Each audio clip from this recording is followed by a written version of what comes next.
Olá, você que me segue no Rodrigo Silva Arqueologia, chegou o dia de um novo vídeo e eu fico muito feliz de ter você aqui participando comigo, ainda que de maneira virtual. E não se esqueça, todo vídeo eu tenho sempre que recomendar que se você gostar do conteúdo, nos ajude dando o seu like e também não esqueça de se inscrever no canal ativando o sininho de notificações para que toda vez que eu colocar um novo vídeo, um bate-papo, você possa ser informado. E hoje, como você deve ter visto lá no título, eu quero falar um pouco sobre a gratidão. Um sentimento curioso, paradoxal, interessante de se analisar do ponto de vista teológico, do ponto de vista da psicanálise, da filosofia e no bate-papo, como esse que eu estou tendo com você aqui.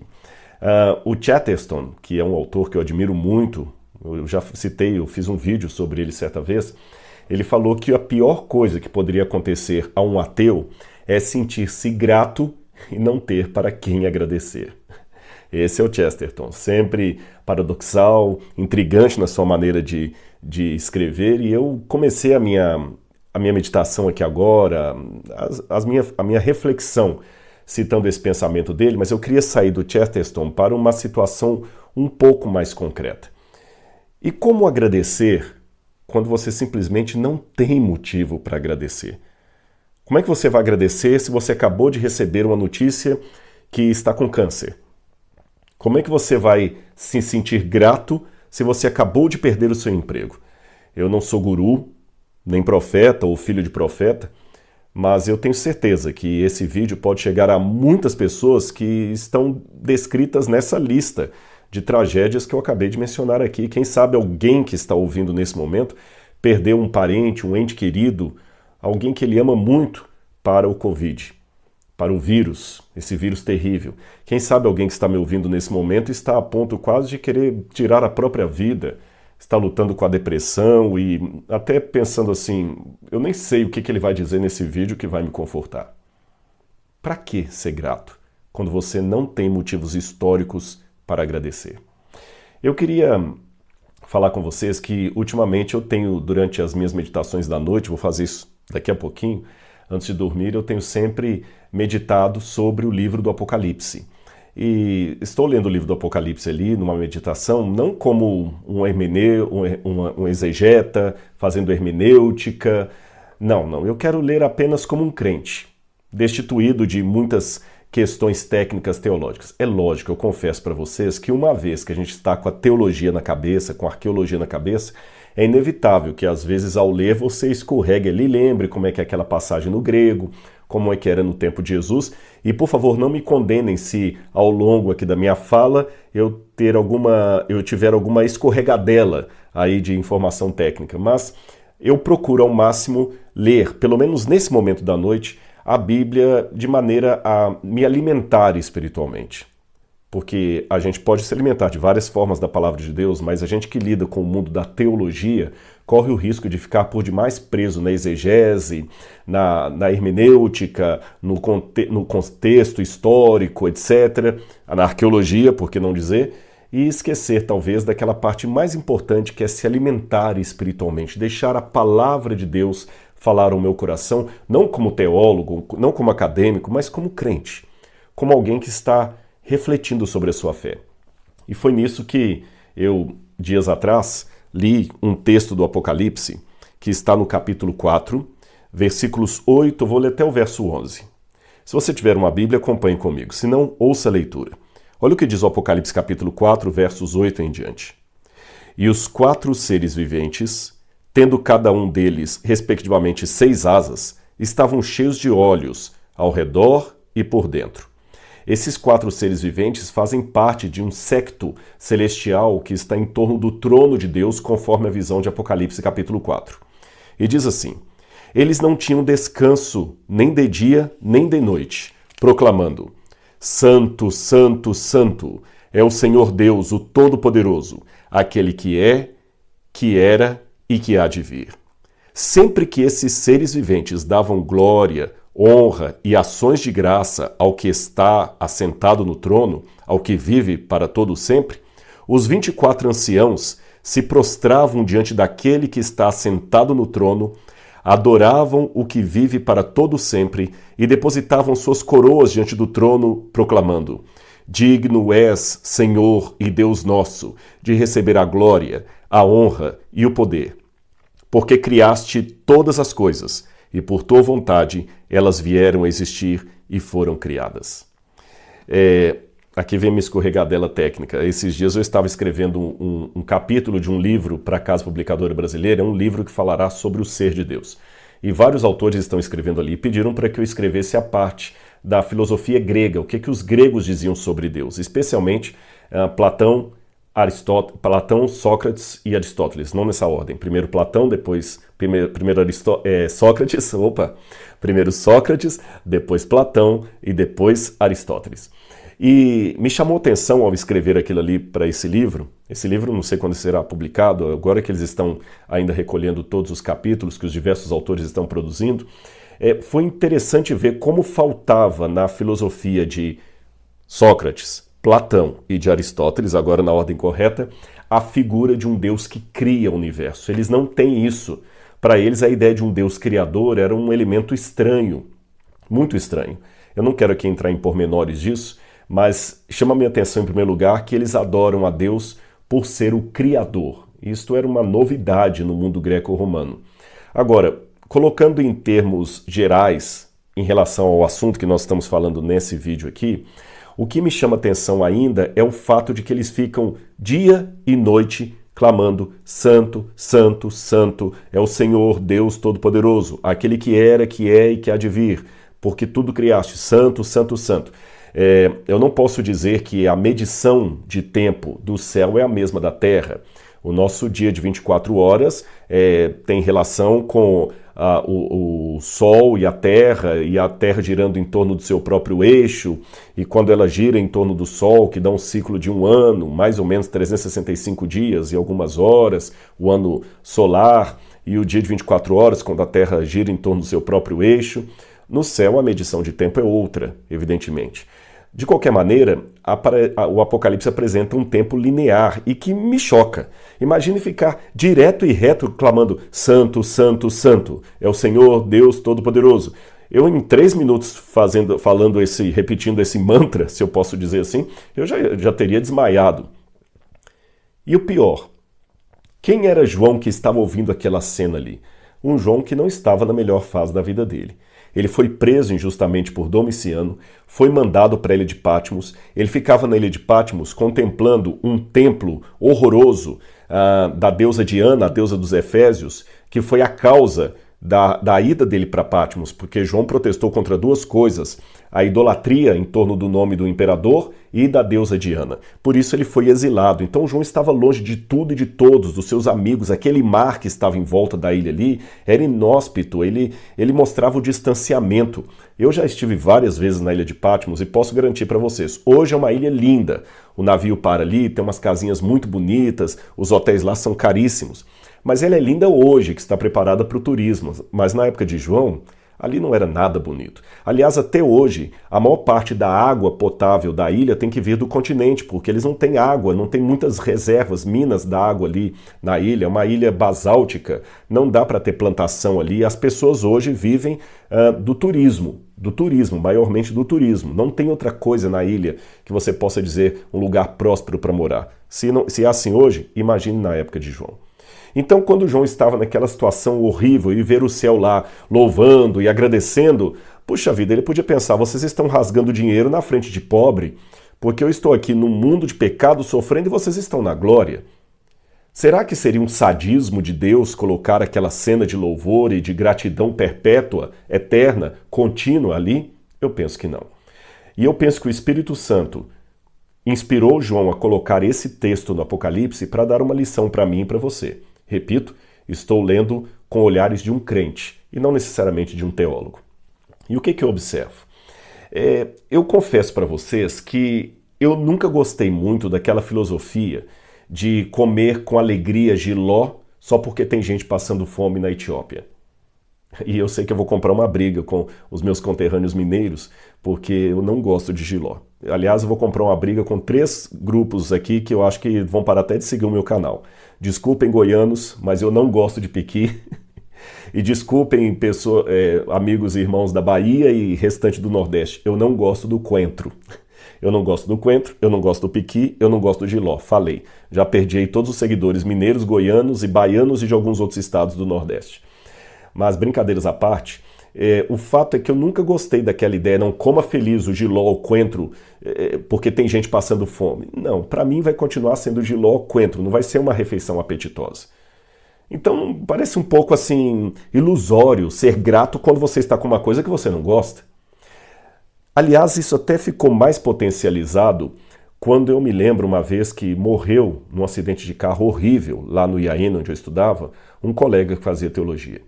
E a esposa dele, viúva, agora viúva, ela era muito minha amiga e eu me lembro que no Natal daquele ano eu estava com ela na igreja. E na igreja adventista, toda a época de Natal, Natal não, passagem de ano. Na passagem de ano há um culto de ação de graças, onde as pessoas celebram uma santa ceia, agradecendo pelo ano e pelas bênçãos que tiveram. E eu lembro que eu estava conversando ali com a viúva do meu amigo e ela chorando e falando assim: Rodrigo, será que eu estou em pecado? Porque eu não quis participar da santa ceia, eu não estou tendo motivo para agradecer. Eu acabei de perder o meu marido num acidente, eles estavam há 1 ano de casados. Naquela ocasião eu tinha meus 18, 19 anos. Eu concordei com ela e hoje também eu não forçaria a que ela agradecesse, eu não forçaria, mesmo que fosse hoje. Mas anos e anos depois, parando para pensar nesse episódio, eu comecei a entender um pouquinho diferente do que ela tinha expressado naquela época, mesmo entendendo e respeitando a dor dela. Entendendo não, porque só quem está passando pelo problema entende, mas de fora, respeitando a dor. Eu penso um pouco diferente, eu penso que nós sim podemos desenvolver um espírito de gratidão mesmo em meio ao caos. Eu aprendi que gratidão vai muito além da verbalização da palavra obrigado. Obrigado pode ser apenas sinônimo de educação. O garçom serve um prato para você, você fala obrigado, embora as regras de etiqueta dizem que é errado agradecer ao garçom. Eu discordo disso. Você vai pegar um Uber e quando você desce, para ali para mim, por favor, olha, muito obrigado. É até um gesto de educação. Mas o ser grato vai além desse gesto meramente social de obrigado. Ser grato pode se tornar um estilo de vida, não alienado. Não alienado em relação à dor, não anestesiado em relação ao sofrimento, cônscio do sofrimento, porém com um sentimento que consegue superá-lo. E eu vou explicar para vocês com detalhes. Eu gosto muito de etimologia da palavra. E eu descubro que a palavra gratidão vem do latim gratus. E gratus, por sua vez, oriunda da palavra gratia, ou gracia, como alguns pronunciam. Gratia ou gracia, em latim, significa graça. E o que é graça na teologia bíblica? Olha eu falando de teologia de novo, mas eu não tenho como me furtar disso. Graça é uma bondade imerecida que nós recebemos. Graça é aquilo que permite que eu e você possamos almejar com o paraíso, mesmo sem merecê-lo.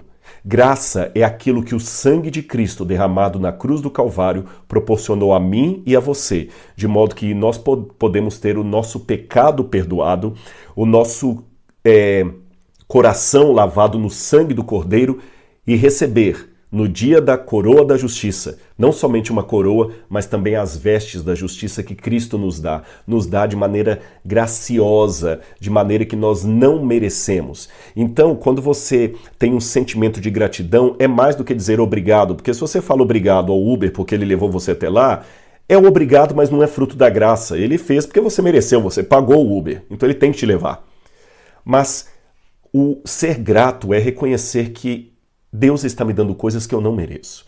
Ter o sentimento de gratidão me elimina um pouco da arrogância de achar que os bons são os que concordam comigo, os que discordam de mim são maus, são perversos. E nesse universo polarizado que estamos vivendo atualmente aqui no Brasil, especialmente em termos políticos, é direita ou esquerda, né? É do governo, é contra o governo, as pessoas estão se atacando tanto, e na internet com temas religiosos, como as pessoas querem defender as suas políticas religiosas depreciando o outro. Ele é um ridículo, ele não entende disso, eu desconfio dele. Será que precisamos disso? Ser grato significa reconhecer que eu, Rodrigo, não mereço as coisas que Deus me dá. O que eu mereço é o castigo. O castigo seria o processo natural, não as coisas boas. E ser grato, além de reconhecer que eu não sou merecedor, reconhecer que eu preciso da graça de Cristo, eu descubro também que gratidão não é sinônimo de alegria. Eu posso estar grato mesmo com uma lágrimas nos olhos. Eu posso estar grato mesmo soltando lágrimas. Eu posso estar grato mesmo gritando de dor. Eu posso ser grato, eu posso manifestar a minha gratidão mesmo olhando em redor e não vendo o motivo. Porque gratidão é um estado de espírito. Eu vou ilustrar para você, para ficar bem claro o que eu quero dizer. Eu estou falando de uma coisa que eu estou procurando colocar em prática na minha vida, viu? Não é coisa que eu li num livrinho e só estou tentando reproduzir, não. Estou procurando colocar isso em prática. Quando eu olho a minha máquina de lavar roupa, com a pilha de roupa para lavar, a primeira sensação é de desânimo. Puxa vida, tem que lavar aquela roupa toda. Mas se eu olhar bem, o fato de eu ter uma pilha de roupa em cima da máquina de lavar significa que eu tenho roupa. Eu não estou nu. Então eu tenho um motivo para agradecer. Eu tenho um motivo para agradecer. Eu estou no dentista e está incomodando aquele tratamento de canal que ele está fazendo, mas eu estou nas mãos de alguém que está cuidando de mim. Eu pude ir a esse alguém. Eu tenho um motivo de gratidão. Perceberam? Está um mau cheiro terrível. O que eu tenho para agradecer quando está um mau cheiro no ar? Eu tenho para agradecer que eu tenho olfato. Eu tenho nariz. Eu quero contar duas histórias para vocês, preservando o nome das pessoas por questão de ética. Se elas virem esse vídeo, talvez elas vão saber que é delas que eu estou falando. Um é um grande amigo e irmão meu, que é inclusive adventista. Irmão de fé, eu digo, de igreja. Ele é adventista também. E a outra também é uma pessoa que se tornou muito minha amiga, também minha irmã, e não é adventista. Eu nem sei qual a religião dela, para ser honesto. Esse irmão querido, ele teve um autotransplante de rim, e depois ele não deu certo o autotransplante, ele agora está condenado a uma hemodiálise geral, direto. E um dia que eu fui visitá-lo no hospital, ele falou comigo assim: Rodrigo, essa noite eu tive um sonho, que pena que o sonho acabou. Foi um sonho tão gostoso. Eu falei: meu irmão, o que você sonhou? Eu sonhei que estava fazendo xixi. Já parou para pensar nisso? E a outra irmã não adventista estava uma vez com a gente no Cevisa. Ela estava tratando, ela tinha um problema com a obesidade muito, muito sério. E tinha um rapazinho sempre com ela, que era um sobrinho dela. E um dia no Cevisa ela levantou com um andador assim, com bastante dificuldade, mas levantou e chorando copiosamente, ela falou: gente, eu quero agradecer por tudo de bom que aconteceu comigo no Cevisa. Cevisa, para quem não sabe, é o Centro de Vida Saudável que fica aqui em Engenheiro Coelho. E ela falou assim: eu quero agradecer porque eu cheguei aqui, eu estava na cadeira de rodas e agora eu consigo andar com um andador e subir a rampa para vir aqui. Eu quero agradecer muito, gente. Vocês não sabem como é bom poder levantar sozinha, sem meu sobrinho ter que me levantar. Que ela já tinha perdido, acho que uns 70 quilos já, mas ainda tinha muita coisa para perder.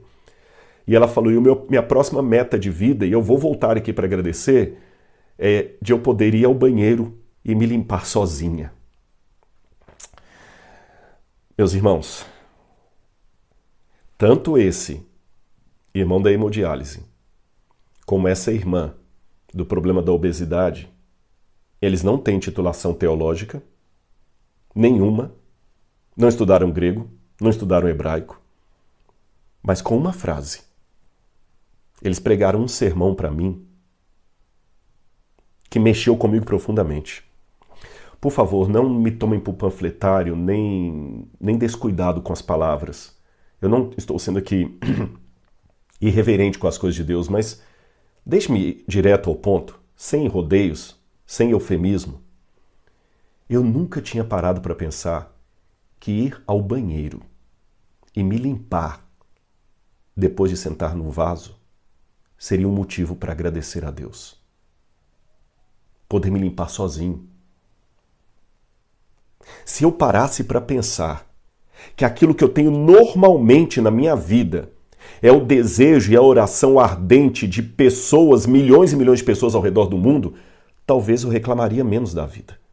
Porque eu vou terminar essa live e se eu quiser levantar e ir até a minha geladeira e pegar uma maçã e comer, tem maçã na minha geladeira, tem outras frutas. Eu tenho uma cama para dormir daqui a pouquinho, eu tenho um teto em cima da minha cabeça. Eu posso escolher que roupa que eu vou sábado para a igreja. Irmãos, eu tenho tantos motivos para agradecer. E mesmo esses irmãos, como a minha irmã do Cevisa e o irmão da hemodiálise, mesmo nos problemas deles, ainda tem motivo para agradecer. Tem. Porque ele estava fazendo hemodiálise, mas ele podia estar no hospital com hemodiálise. Ela estava agradecida porque estava no Cevisa. Eu descobri que, por pior que as coisas sejam, eu sempre vou ter um motivo para agradecer. Ou melhor, deixe-me refazer a minha frase. Os motivos de gratidão são muito maiores do que a lista de reclamações. Eu não estou usando nenhuma hipérbole ao dizer para vocês que eu já sofri muito, muito, muito. Se eu parar para pensar, eu não tenho vergonha de falar que até hoje eu faço terapia. Eu tenho alguns traumas da infância que às vezes mexem comigo. Vocês acham que é fácil ser uma pessoa midiática? Você acha que é fácil lidar com os haters? Você tem que estar muito bem resolvido consigo mesmo, emocionalmente e espiritualmente. Porque alguns falam assim, poxa, gostei, mas outros ferram tanto. Tem outros que a vida deles é querer atrapalhar o trabalho que você está fazendo.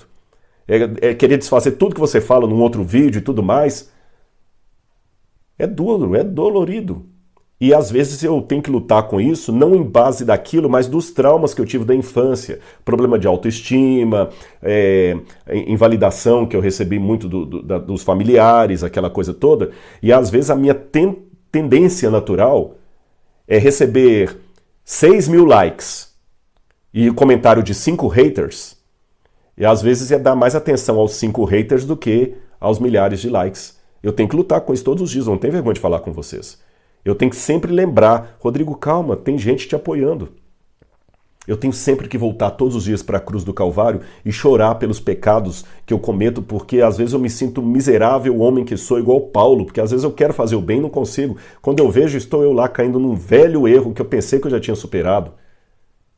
Porém, a despeito de tudo isso, quando eu olho o Rodrigo que eu me tornei hoje, e que ele é fruto de todo o Rodrigo que sofreu, que padeceu e que ainda pode padecer hoje, eu dou graças a Deus pela minha vida, a ponto que eu posso dizer para você, se eu fizer 2 listas, uma com os motivos para agradecer e uma com os motivos para reclamar, eu garanto para você, a lista da reclamação talvez seria uma folha de papel sulfite. E a lista dos agradecimentos ocuparia um bom espaço da biblioteca que está aqui atrás. Sem nenhum exagero. Estou falando da minha vida. Eu tive muitos motivos que me machucaram, magoaram, mas eu tenho muito mais motivo para agradecer. Depois de um tempo é que eu fui perceber isso. Tem uma grande amiga minha, que já há tempos nós conversamos muito sobre a depressão, que ela sofre... Na verdade, não é bem depressão o caso dela. Eu vou falar depressão aqui, mas não é depressão. Ela tem um transtorno de ansiedade típico lá, eu vou errar se eu falar precisamente o que ela tem. Eu sei que ela tem a aparência de uma depressão. Tem dia que ela não quer sair de casa, chora, sofre. E eu sofro também, porque eu gosto muito dessa amiga, eu não sei o que falar mais, o que fazer. Ela já fez várias terapias, mas até que a última vez que eu estive ela e o esposo dela conversando, ela é muito querida por mim, eu falei com ela, fulana, eu não sei se você algum dia vai conseguir curar isso. Talvez você vai ser uma pessoa, simbolicamente falando, cadeirante, enquanto essa vida durar. Eu não posso prometer simbolicamente, estou fazendo uma comparação entre o que ela tinha e ser cadeirante, que você vai andar com as 2 pernas. Mas eu posso te prometer uma coisa. Deus mandou pessoas que te amam, como eu e seu esposo, para empurrar a cadeira para você. E isso é motivo para você agradecer. E ela entendeu. Meus irmãos, nesse mundo muita coisa vai acontecer que pode abalar você. Eu posso estar falando aqui feliz e amanhã receber uma notícia que eu estou com câncer, que alguém que eu amo vai morrer. E eu vou chorar muito. Mas eu peço a Deus que faça-me lembrar dos momentos bons que aquela pessoa me deu. Que Ele me faça encontrar, mesmo na dor, um motivo de gratidão. Porque gratidão, na minha vida, eu tenho procurado que seja um estilo. Isso tem me ajudado tanto. Tanto, vocês não imaginam. Tem sido terapêutico para mim. Eu ouvi isso da minha terapeuta. O fato de eu ser uma pessoa grata, isso me ajuda tremendamente, como eu sou grato. Não é dizer obrigado, grato. Eu agradeço a Deus pela vida, eu agradeço a Deus por sorrir, por contar piada, eu agradeço a Deus por vocês. Eu agradeço a Deus porque, apesar de todo o sofrimento, Ele me pôs onde pôs para eu servi-lo. Eu agradeço muito, muito, muito a Deus. E aprendi uma coisa. A vida lhe dá sempre muito do mesmo. Os psicólogos e psiquiatras, já desde a época de Freud, né, psicanálise, Freud dizia que o inconsciente busca sempre parâmetros.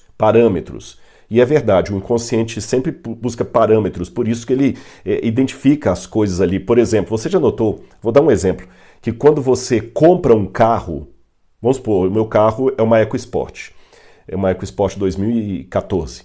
Quando eu comprei a EcoSport, gente, eu via EcoSport em todo lado na rua. Parece que todo mundo comprou uma EcoSport igual a minha ou semelhante à minha. Já aconteceu isso com você? Na verdade, não é que o mundo inteiro resolveu comprar o mesmo carro que você. É que o seu inconsciente, o seu subconsciente, agora está buscando padrões de comparação, de padronizar parâmetros. Então ele começa a enxergar um monte de carro igual ao seu, que antes talvez ele via, mas não prestava atenção. E já que o nosso inconsciente busca parâmetros de comportamento, parâmetros assim, é lógico que se eu tiver um espírito de gratidão, o meu inconsciente vai encontrar mais motivos para agradecer. Mas se eu sou uma pessoa amarga, ingrata, o meu espírito vai encontrar mais motivos para ser ingrato, para ser amargo. Percebeu? Eu tenho um amigo que é muito rico, milionário, e ele me contou de um sócio milionário como ele, que às vezes vai no hotel mais caro de Paris, mas quando ele vai lá, ele sempre, a viagem com ele fica amarga, porque ele sempre, é milionário, vai de primeira classe, mas ele reclama que o que deram não estava bom, não sei o quê, e ele desce para reclamar na porta do hotel, aquela coisa toda, a viagem fica amarga. E parece que atrai coisas. Nesse ponto eu não quero ser místico não, mas o inconsciente acaba atraindo certas coisas. Se tem um quarto que vai uma torneira dar problema, sempre era o dele. Isso aqui não é misticismo não, irmãos. Acontece, o inconsciente procura. Ele procura. Então procure ter um espírito de gratidão. E eu garanto, por experiência própria, a vida vai lhe apresentar mais motivos e pessoas pelas quais você deve ser grato. Se você é uma pessoa agradável, de cada 10 que se aproximarem você, você vai ter uns 2 amargos, uns 2 azedos e uns 8 amáveis. Tem acontecido isso comigo? Eu encontro um azedo aqui, um chato ali, mas a maioria das pessoas agregam valor à minha vida. E se alguma coisa der errado, eu quero lembrar uma musiquinha católica que eu aprendi nos anos 80. Sim, e não se ofendam os que não são católicos de eu citar a Igreja Católica. Lembre, eu sou um adventista doutrinariamente convicto da minha Igreja Adventista. Eu tenho convicção da doutrina adventista. Senão não seria adventista. Eu não estou aqui brincando de adventista.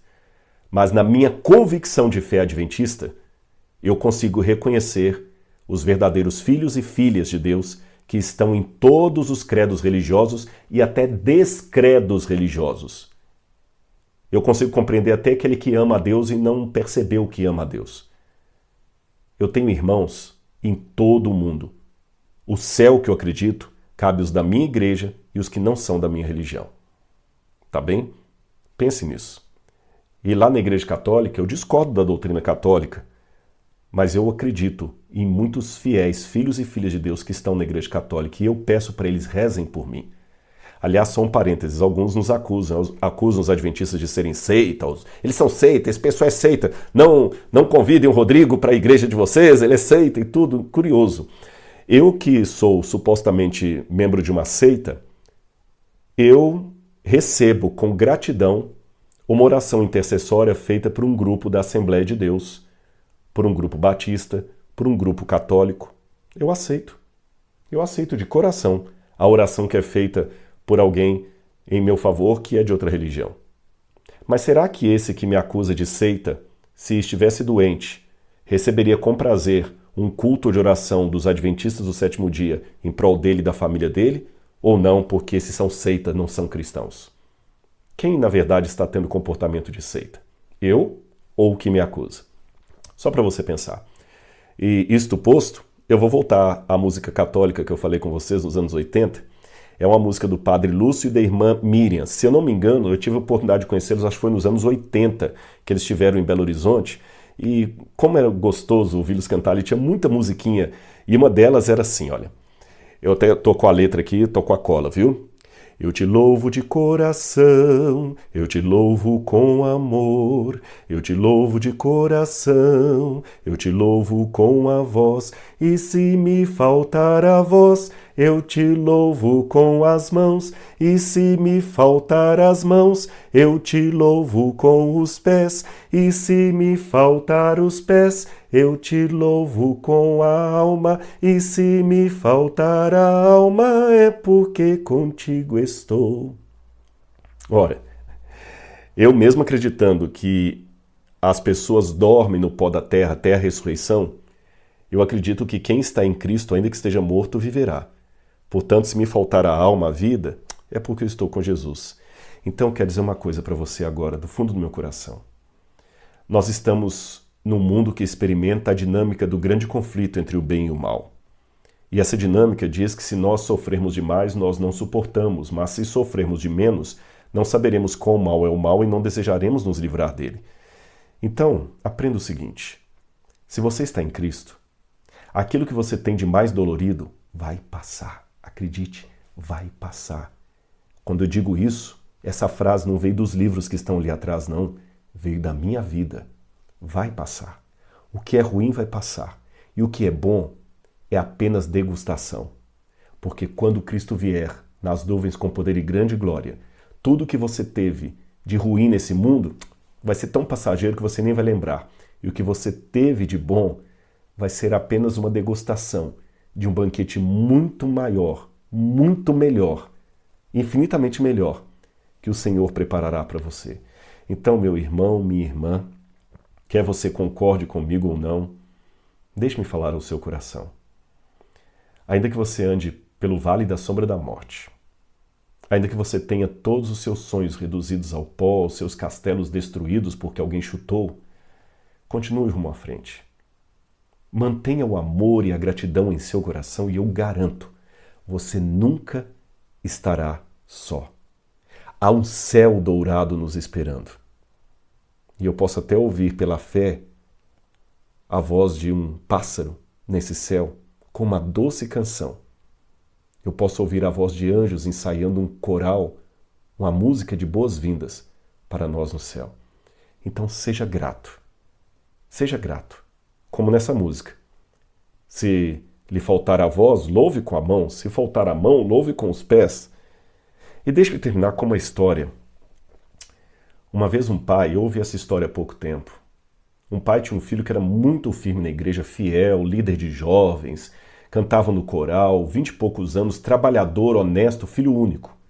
E um belo dia, voltando do trabalho, esse filho foi assassinado por um celular. O bandido atirou a queima-roupa e matou aquele jovem por causa de um celular. Foi uma comoção naquela comunidade religiosa. O pai sofreu muito e a mãe. Choraram, enterraram o filho. E um belo dia o pai levantou para falar na igreja, e todo mundo assim com respeito, porque ele ainda estava de luto. E ele falou, eu quero agradecer. Eu quero agradecer pela morte do meu filho. Todo mundo pensou, esse homem está louco, isso é masoquismo. Ele falou, irmãos, calma. Eu quero...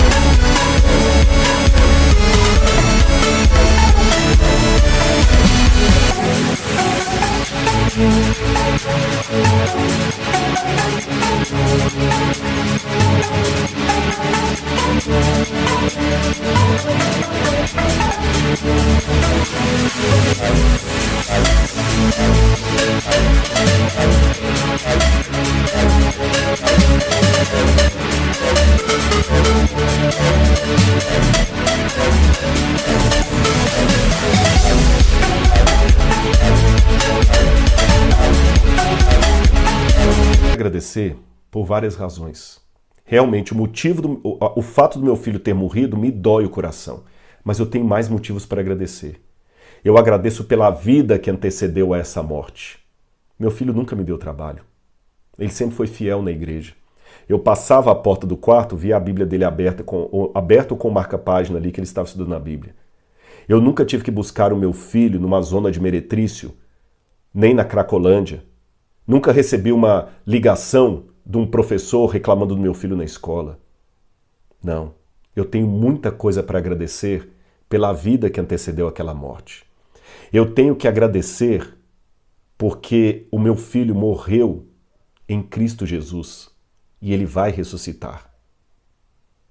E mais, eu tenho que agradecer porque naquela noite o meu filho foi o que tomou o tiro e não o que apertou o gatilho.